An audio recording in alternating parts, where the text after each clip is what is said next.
Please remain standing. Welcome to the 2013 School of Health Management Commencement Exercises. This is a very special day in the lives of those receiving degrees from ATSU University of Health Sciences. On behalf of the Board of Trustees, the faculty, and staff of ATSU, I thank you for joining us in honoring these outstanding graduates and recognizing their great achievement. Please remain standing while Dr. Warren McDonald leads us in the Pledge of Allegiance.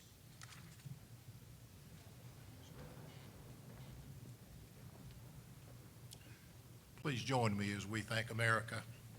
I pledge allegiance to the flag of the United States of America and to the republic for which it stands, one nation, under God, indivisible, with liberty and justice for all.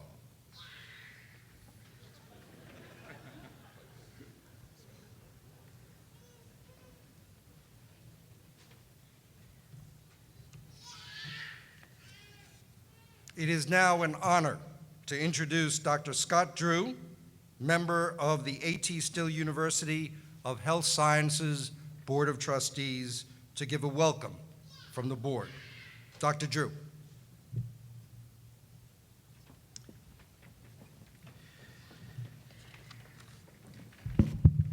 Thank you, Dr. Gevitz, and welcome to the students and families and faculty on behalf of the Board of Trustees of ATSU University. This is the 11th commencement of the School of Health Management. Established in 1892 by Dr. A.T. Still, this university began as the nation's first college of osteopathic medicine. Since then, ATSU has grown from a single disciplinary university on one campus in Kirksville, Missouri, to a multidisciplinary university on two campuses in Kirksville, in Mesa, Arizona, and online. Our students and faculty are part of a distinguished heritage of humanistic healthcare professionals based on an integrated approach that begins with the belief in interactions of the body, mind, and spirit, and continues with an understanding of how these dimensions can be treated holistically. Each program, from audiology to dentistry, family practice to public health, integrates the principles of whole person into its curriculum. I congratulate each and every graduate and their families and support system, and as an alumni of this great university, I'd like to welcome you all into its great, fantastic Alumni Association. I wish you great success and joys in your chosen career, and I hope you'll carry with you many skills and lessons learned from your time at ATSU. Congratulations.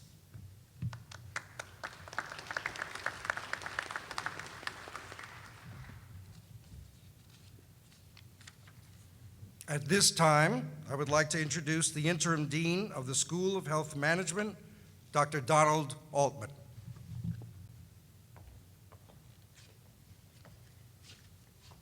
Thank you, Dr. Gevitz.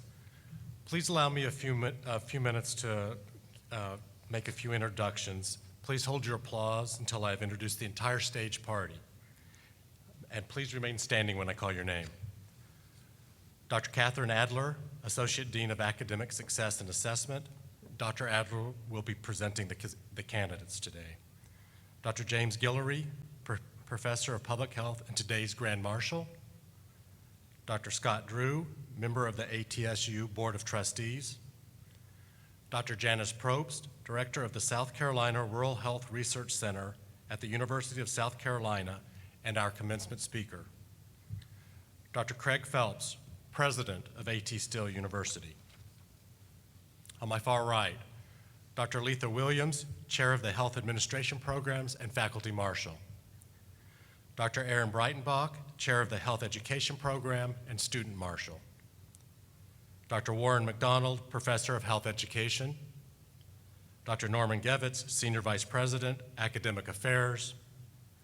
And Dr. Linda Konechny, Assistant Professor of Health Education and a representative of the School of Health Management Alumni Chapter. Please welcome our stage party. And please be seated. At this time, I would like to introduce you to the exceptional class of 2013. Master and doctoral recipients, please stand. That's you all.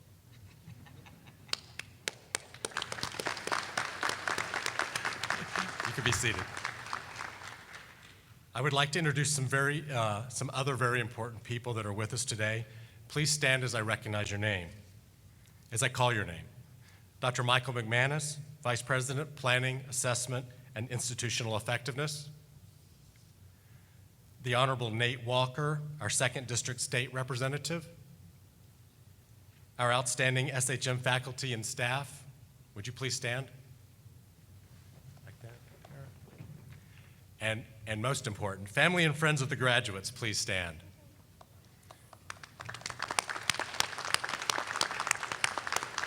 You may be seated.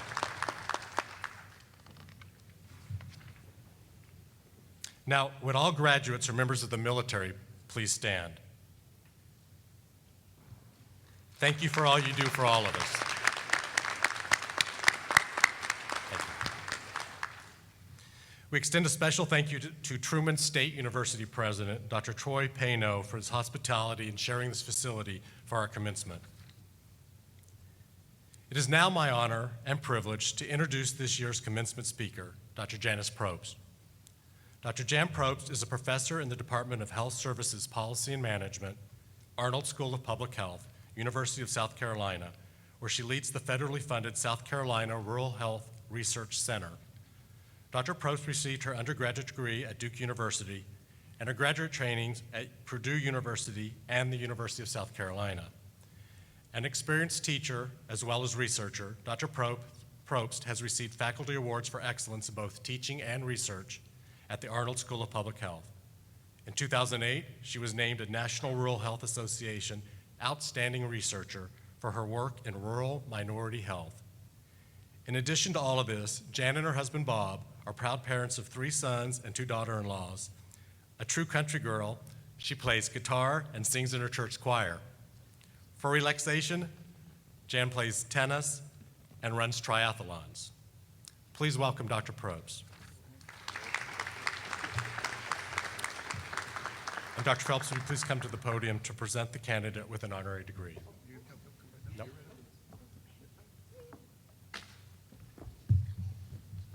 Dr. Phelps, it's a personal pleasure and honor to introduce our candidate for the honorary degree of Doctor of Humane Letters.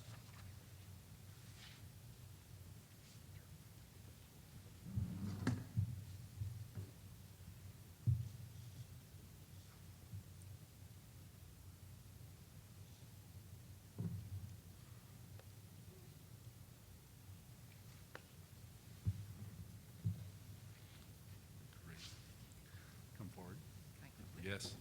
The highest degree ATSU University of Health Science may confer is an honorary doctoral degree in recognition of superior commitment to the osteopathic medical profession and for service to healthcare, medical education, scientific research, community service, and leadership in political or educational administration.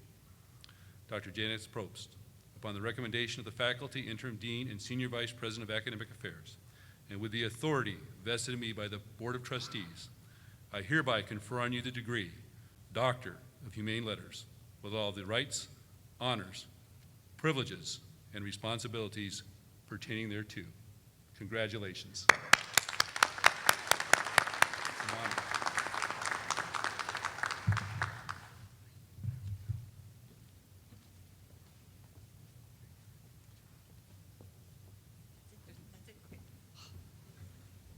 I'm sorry, you're probably wondering, why did they let this woman out? She can't even get to the podium. Seriously. But let me begin by thanking our president and our dean. As you can see, I'm a little bit overwhelmed by this honor. This is quite, I'm humiliated and delighted. Or no, humbled, not humiliated. I'm sorry, I have notes. And if I actually come back to myself, I'll try to read from them. And I have my, at this point, I'm almost ready to throw them out. I do promise, however, that I will not talk too terribly long, but I will talk, this is an alarming thing, I will talk with a certain amount of passion. This is a sermon because I'm used to giving research talks. I'm not used to being asked my opinion, probably because people are afraid I would give it. But I assure you that despite the fact that this will be a sermon, since y'all have already donated, we will not be passing the plate after I'm done. And so, what am I going to talk about? Well, I will start out with what every graduation speaker starts out with, and every conference plenary speaker, and pretty much every speaker everywhere who says, we are in a time of unprecedented change. But this time I think it might be real, because we have three things that I want to talk about today, about a confluence of policy trends, demographic trends, and what I'm hoping you as graduates can do when you take your AT Still degrees and return to your communities. So my presentation has three themes. There's the good news, there's what I call the unfinished work, because that's so much kinder than the bad news, and then there's what I'm going to give you as a solution viewpoint, since I have to be moral and uplifting, and my solution viewpoint is sideways. So first, the good news. This is the first time in US history that we actually seriously seem to be on the verge of deciding that health care for everyone is in fact an appropriate goal. There is a possibility that we will have some form of universal health coverage. We don't know what it's going to be. We are still debating the details. Do we require everyone to buy private insurance? Do we let Medicaid serve this purpose? Do we turn Medicaid over to private insurers? Does meaningful use mean anything? And what are ACOs? And by the way, do they work in rural? So there's a lot of questions that we haven't answered yet. And there's still a rear guard trying to take us back to the 1950s, because, you know, healthcare, after all, should be bought and only the rich should have it. But total recall of the Accountable Care Act is going to be a non-starter. There are too many people already starting to benefit from what has happened as a result of healthcare financing reform. Many states have already signed on to Medicaid expansion. So you, as graduates, will, I sincerely hope, live in a world where you can make a profit without having to say, let's get rid of all the low-paid patients. You can have money and mission, which this is wonderful. It doesn't get any better in the field of taking care of primary care folks, in the field of taking care of people who really need us, than knowing that we have the money and the mission and we can get stuff done. You guys can focus on the processes that you've learned here at AT Still without having to worry, we hope, in the future, so much about where the money's going to come from to implement these processes. Because that's the good news. We may be moving into a more generous healthcare environment. Then there's another thing that we have to think about, which I call either the bad news or the work you still have to do. By 2042, and this is a census estimate, whites will be the minority in the US.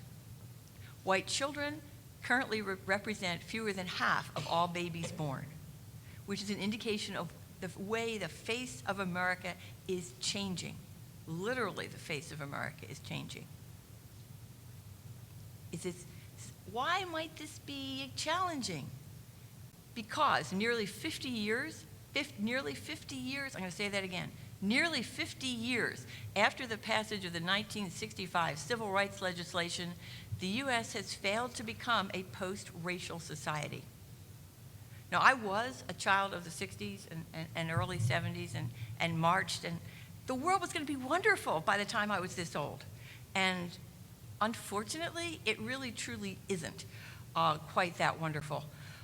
Hispanic and African American populations are twice as likely as white groups to live in poverty, with all that that entails for their health, their expectations, and their children, particularly their children.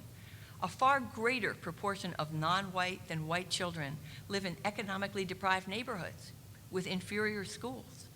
I live in a state where the state constitution promises only, and I quote, a minimally adequate education. Take that into the 21st century with you. Okay, in consequence, those children, minority children, American Indian children, will be less likely to finish high school, less likely to obtain a college education. What is that going to mean for their prospects? The obesity epidemic? Where does obesity shop? It doesn't shop at Whole Foods. Obesity shops at Walmart. So there is a lot going on by the way our minority populations are currently situated. And this is not their problem alone, if you will. Income and resource disparities are bad not only for the folks who happen to be poor, they affect everyone, the performance of the nation as a whole. Forbes magazine, which I don't consider your basic left-wing rag, recently noted that, quote, "The growing disparity in wealth made the Great Recession worse and the recovery weaker than ever." We are hurting ourselves. Steve Murdoch of Rice, who is a former director of the Census Bureau and a great speaker, once he like piles gazillions of numbers on you until you all of a sudden your eyes open, has noted that our continuing failure as a nation to provide educational and economic justice to minority populations will cripple the U.S. economically over the next 40 years. We can barely compete in the world market for science and technology now. What will happen if we systematically undervalue our youth of color and our persons of color? Like I say, I live in a state where a lawsuit to provide for equal education in rural schools that was filed in 1993 has not yet been resolved. Just a thought there. So how does this, she's like, oh my God, that woman, where is she coming from? How does this affect us? We're healthcare leaders. It influences the patients you care for. Social justice affects your patient populations and the resources you have to care for them. Medicaid. Medicaid's your biggest reimburser, right? Just really makes you happy there. Medicaid is a major insurer for Hispanic and African American persons under age 65. 30% of these populations are Medicaid recipients. If I were an insurer selling that as a product, I'd say that's great market penetration. So how well are your organizations reimbursed for Medicaid? Now, let's do a thought experiment. What if Medicaid were labeled Medigold and only white people got it? If whites rather than minorities were the Medicaid demographic, would the planned response to Medicaid expansion under the Affordable Care Act be different? Factoid. You can tell I come from the South. The 7 states with the highest African American populations in the U.S., Mississippi, Louisiana, Georgia, Maryland, South Carolina, Alabama, North Carolina, have all rejected Medicaid expansion. So is Texas, which is tied with California in having the 2nd highest proportion of Hispanic residents. Now, I do concede, because I'm an academic and I'm used to seeing both sides, that there may be legitimate financial or philosophical reasons for saying that if we expand health care, if we expand health insurance, that Medicaid is not the appropriate vehicle. But it is an interesting coincidence if you look at who is chosen to expand and who is not. So what can we do? I don't expect you to be out there marching. We don't expect you to end racism and classism or change the policy in your state overnight. But you guys in the front, just like carefully sit it. They've got you nicely spaced so I can aim right at you. Your guys are poised to become the thought leaders if you are not there already. You can evaluate proposed policies, and with the skills you've learned here, you can evaluate them thoughtfully from a perspective of social justice. Do the things that are being proposed represent true fairness? And you can communicate your opinion. I'm a state government employee. This is the first time I've been allowed to express my true opinions in my entire life, but I'm out of state. But you can work with your communities for appropriate funding of key infrastructure institutions, which is not just healthcare, it's schools, it's all the social determinants of health. You can ensure that your organizations, you can provide that little pocket of sanity, don't regard some groups of people as less important than other groups of people. Which brings to my bang-up conclusion. I know that really all that graduates want for the speaker to do is sit down so that they can get their degree. So what is my bang-up conclusion? And it is that the root of all evil is us versus them thinking. We're the good guys. They bite. Public health and the notion of a public at all depends on a large group of vaguely similar persons who decide that things should be done for the common good. This is sort of a Jeffersonian ideal. But when you have disparities, whether they're based on race, income, age, or ability, these take away our commonality. They separate us into us and them. In healthcare, this leads to GOMERs. Do we have physicians who know what that acronym means? GOMERs, get out of my emergency room. And lots of other unflattering terms that I put under the heading of those people.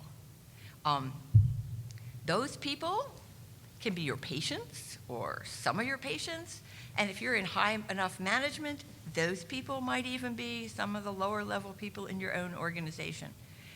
It's one of my guiding principles that anyone who says the words "those people" gets fired immediately. There are no those people. There's only us. And I have an example, and this is where I almost will go off on a rant, but I'll try to pull myself back. I was presenting at a small research meeting. I've done some research that actually showed up in Health Affairs, examining what happens among middle-aged people, 45 to 64, if they aren't insured. If you go back and if you track them, how many of them are likely to die? Well, as it turns out, the uninsured people are more likely to die than people who have insurance, and that holds true even after you do the standard scientific thing of controlling for race, sex, level of disability, income, let's see, what else have I got? Multiple comorbidities. When you control for everything, having financial access to care actually does make a difference. So I presented these data, and another research person who is a full professor at a school of public health, but I won't give his name because I should, but I won't, said, wouldn't those people just have died anyway?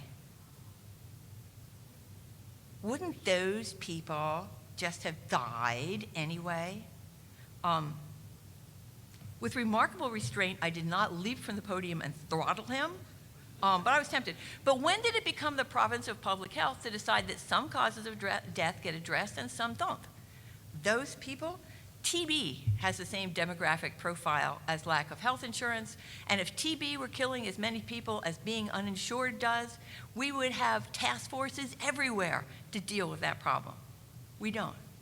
People who are uninsured die slowly and obscurely. But at any rate, that is the term, those people. Wouldn't those people just have died? And at our level, and by our level, I mean graduates, those of us who have advanced degrees, it is really easy to fall in us versus them thinking. I am constantly exposed to researchers yammering on about the need to recruit subjects, hello, they're people, so that they, the hospitals and the researchers, the us, who know so well, can meet their research or accreditation goals. Anytime you get a bunch of highly educated folks together, it is really difficult not to feel like we know so much better than the patients, so much better than the public, so much better than everybody because we're so cool. So, we are. How do you get away from the us versus them thinking, short of firing everybody? I don't have a cure, but I have an angle. And this is where, as I told somebody, this is where I tell you, I want you to get horizontal. One can conceptualize organizations and relationships between organizations and those they serve as either vertical or horizontal. Okay, got that? Vertical, up and down, horizontal, sideways. Just like the fancy name, when you are in a vertical organization, the people at the top decide we should do something. We should engage patients, and here's what we're going to do to engage them. And then we go out and we try to fetch them in. And when they don't come in, we do studies to figure out why they aren't doing what we want, because we're trying to look down at them. But we really do need to think horizontally, to look at what is going on. What do people want? What gets them to work together? And how do we create win-wins? Now, I have actually an example. Now, I actually gave Miss Judy my cell phone so I didn't lose it, but I was going to hold my cell phone up. I have an application on my cell phone that's called INRIX. Anybody have INRIX? Okay, this app tracks where I am at every moment. And as I move, it tracks how fast I'm going. Okay, this is like total privacy invasion, right? Oh my God, anyone with HIPAA who's responsible for or likes HIPAA is now having you like that, is now having a stroke. Oh, dreadful, they're following me around. But here's the deal. When you got a whole bunch of people who are willing to let their speeds be tracked, because you got to figure it's when I'm sitting at my desk and it was in my car, you can all of a sudden have real-time traffic reporting. When I first wrote this talk, got my little app out. There were 2,000 INRIX users in Columbia, South Carolina. And because of that, I could see all the traffic patterns on all the major roads. So like if I actually remember to plop on INRIX before I get in my car to commute home, I can see that there's been a traffic accident at Malfunction Junction. And I'm beginning to think that every city has a malfunction junction, but I can see if there's a traffic incident. There's actually a little thing where I can contribute to the community by verifying that incident, although I've never done that because I figured then I would get killed because I'd be texting and driving. But they haven't thought that part through. But there are numerous examples of horizontal, where you get people together and you get more than you started with. Another one I love, I'm not a birder, but there's an app called eBirds run by Cornell, where they managed, after they went down and got horizontal, to get birders all over the world to contribute obscure data that bird people and bird scientists want. They have millions and millions of participants. Now, imagine if we were doing that for diabetes. I know somebody's going to scream HEPA right now, but we can. There's stuff out there somewhere back in your home where you practice. There is a 16-year-old who can write an app that will do that. But we aren't going to find it if we're looking down at those people. We're only going to find it if we're really out and talking to them. It's hard. It is hard to take time and to actually sort of wander around like a hidden person, finding out what people are thinking, trying to engage, trying to ask people humbly to contribute to your mission. This is not easy, but I keep thinking when I look at INRIX and when I look at eBirds that there is something we can do in health if we could start thinking more horizontally. We could get a lot more out of the ideas our employees have, our patients have, our communities have. So that's the end of my talk.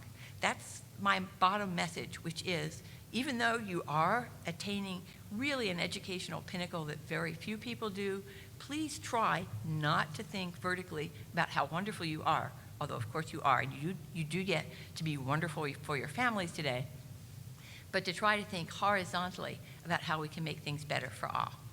Thanks.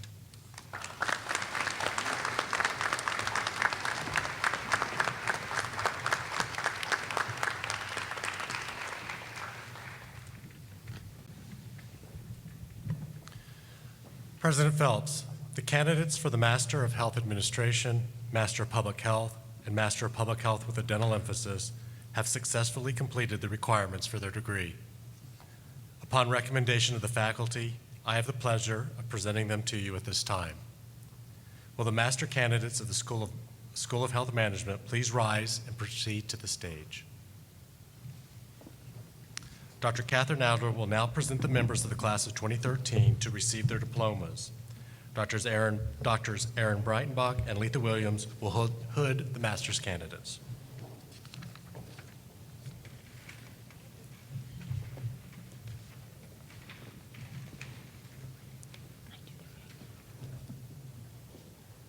Andrew Morrison.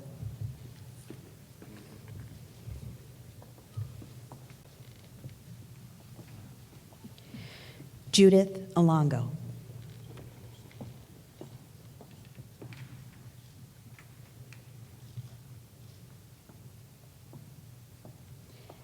Timothy Griffith.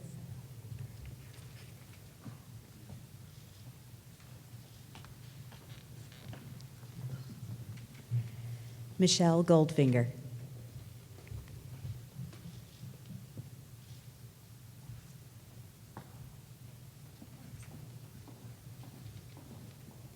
Tanvi Patel.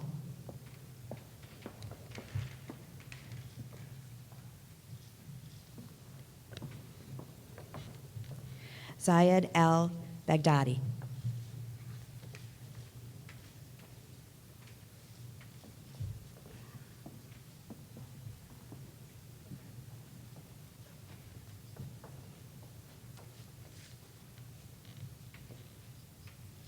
Brianna Boswell.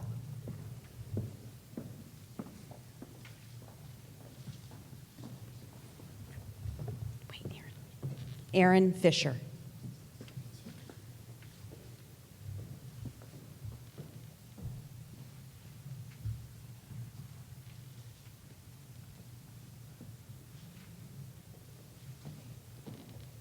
Sarah Spencer.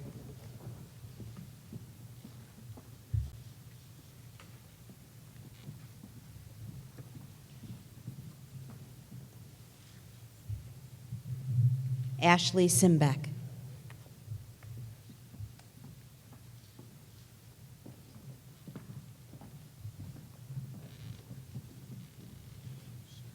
Miriam Rahabi.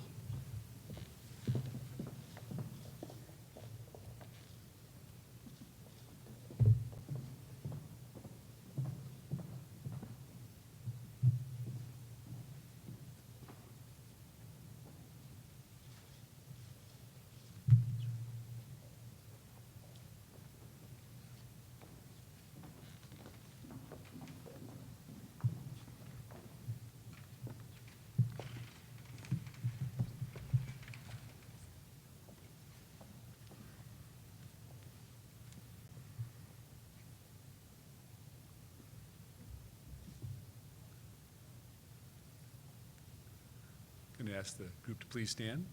Those that just came up, thank you.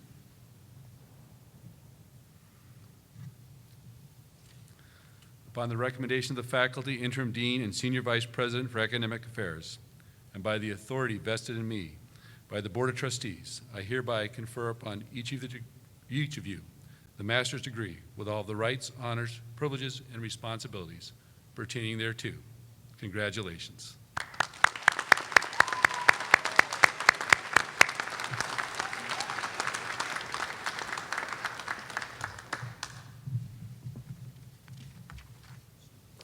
Dr. Phelps, the candidates for the Doctorate of Health Education have successfully completed the requirements for their degree. Upon recommendation of the faculty, I have the pleasure of presenting them to you at this time. Will the doctoral candidates of the School of Health Management please rise and proceed to the stage? Dr. Catherine Adler will now present the members of the class of 2013 to receive their diplomas. Drs. Aaron Breitenbach, John Fick, James Guillory, Mary Catherine Smith, and Letha Williams will hood the doctoral students for whose dissertations they chaired.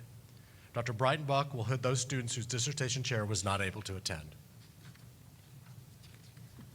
Rocco Savolia, hooded by Dr. Gilroy.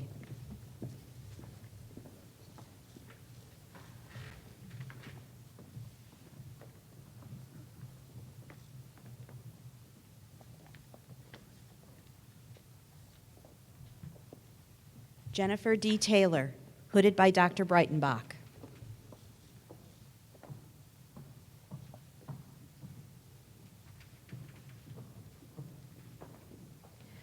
Julia Huff Smith, hooded by Dr. Breitenbach.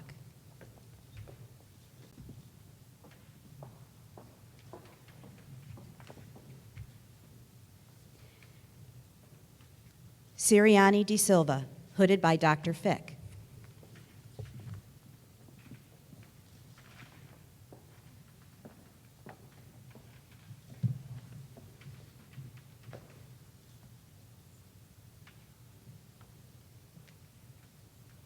Melanie McCauley, hooded by Dr. Smith.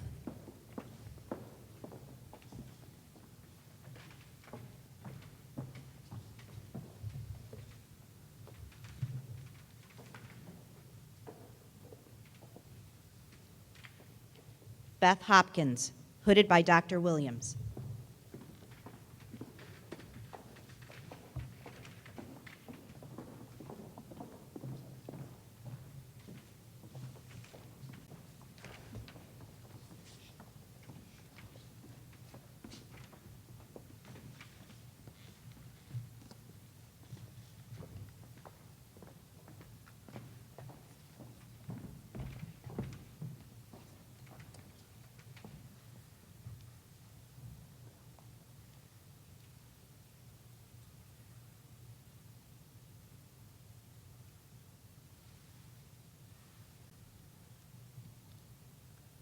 Great. Will the Doctor of Health Education graduates please stand?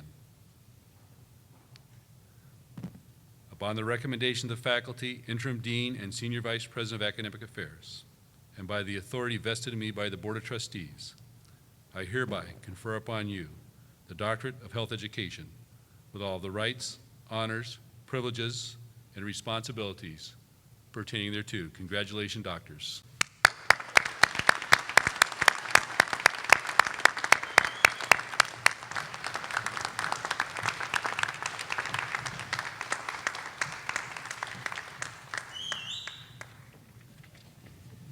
Feels pretty good, doesn't it?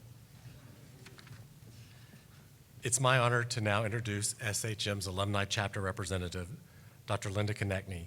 Dr. Konechny began her career with ATSU in 2005, working in the admissions department. She earned her DHED from the School of Health Management in 2008 and began teaching in our program in 2008. Dr. Konechny's doctoral research examined online student wellness. Her experiences with fitness, wellness, and college student services inspired her and continued her interest in enhancing wellness for our online students. Dr. Konechny. Thank you, Dr. Altman. Well, congratulations. After years of hard work and countless anxious moments, you are graduating. You and your family can be justifiably proud of your sacrifices and your accomplishments. The entire university family applauds your success. As you celebrate this special day and your achievements, let it be a time of reflection on your experience with AT Still University, as well as your hopes and aspirations for the future. Now you join a permanent part of our AT Still University family. You are now among alumni living throughout the world. We hope you will become an active member of the association and keep us informed. Will all SHM graduates please stand? Yes, again. As the chosen alumnus of the School of Health Management's Alumni Chapter, and by the authority vested in me, it is my pleasure to induct you formally as individuals and as a graduating class into the membership into the AT Still University Alumni Association. It is my privilege to welcome you as a member of this fine alumni association. You may be seated. Congratulations.